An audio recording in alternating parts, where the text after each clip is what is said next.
For this drill, to open up some range of motion for hip internal rotation, what you need is a foam roller, some kind of weight like a dumbbell or just a heavy medicine ball.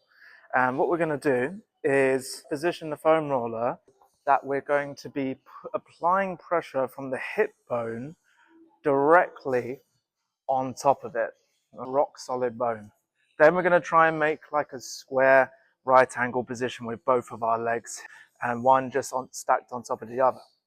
The next bit is that I'm going to come down onto my arm, and then that's going to get quite a bit of pressure into my hip now, as opposed to being up on my arm.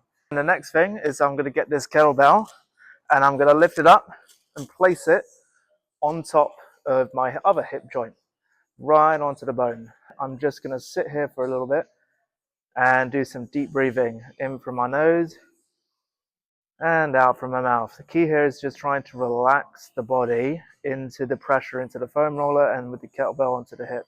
So trying not to tense up and to hold yourself up off the foam roller at all. And we're just going to stay here for about 30 seconds to a minute. It's really important that we position it onto the actual hip bone. Now, a couple things that you can do to make it a little bit easier if this is a bit too much to jump into, just use a softer foam roller. You can just have your hip compressed onto the floor. It doesn't need to be onto a roller. And we can just use a lighter weight to